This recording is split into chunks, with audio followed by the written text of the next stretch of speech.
Okay, so in this video, I'm gonna show you how to make my bows. Now, first and foremost, y'all, this is my first time doing a video that's longer than 2 minutes. So just bear with me, okay?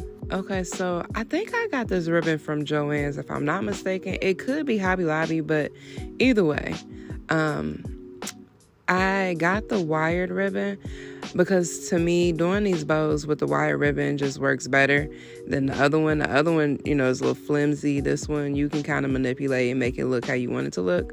So I'm basically just cutting out strips, and they're all the same length, but depending on how big you want the actual bow to be will determine how many strips you use. So it kind of just like, you got to play with it, okay?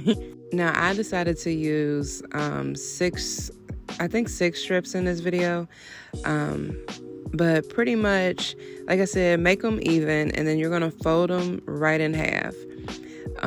Now, the middle one, that one is the middle one. So I kind of make it a little bit smaller than the rest of them because I kind of want it to be like the centerpiece, but I just want it smaller. So I take the rest of the strips and, like I said, fold them right in half and then clench them wherever it is that you want them to be. And you kind of go around that middle ribbon. So the whole time I'm making it, you'll just see me continue to add the ribbon around that centerpiece part. Now, I'm not gonna lie, doing this with nails was a little bit challenging because the last time I made the bow, I did not have nails. So it was rough, but I made it work. But anyway, so yeah, I did 6 strips, 1 in the middle and then 5 around it.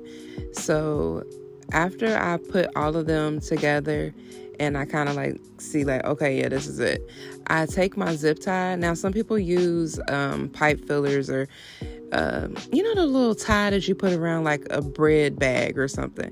Some people use those, but I like zip ties because they're a lot more sturdy and it's just easier for me. Now, since I folded the ribbon in half, there's 12 end pieces.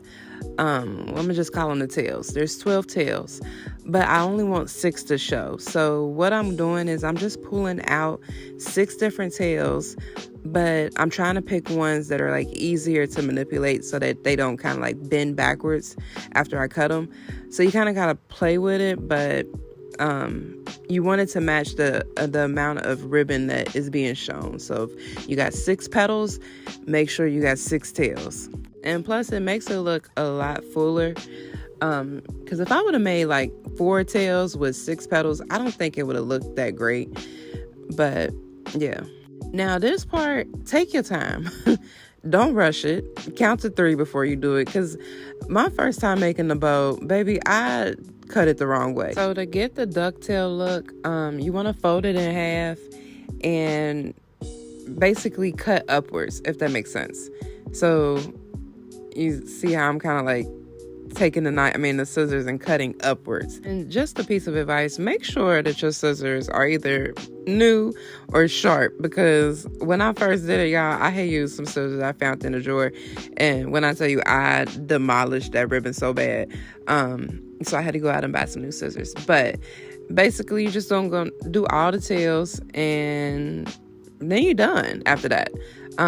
Once you've cut them all, just lay it down on whatever on the surface and kind of spread them out evenly and kind of see where it's at, and then just fluff it, and that's pretty much it. Now, if you wanted to do a bigger ribbon, obviously you just do more strips.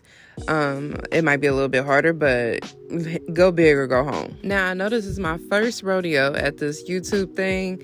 I was a little nervous, I'm not gonna lie, but I think I might get used to this, y'all. But anyway, let me know if this actually helped you or not.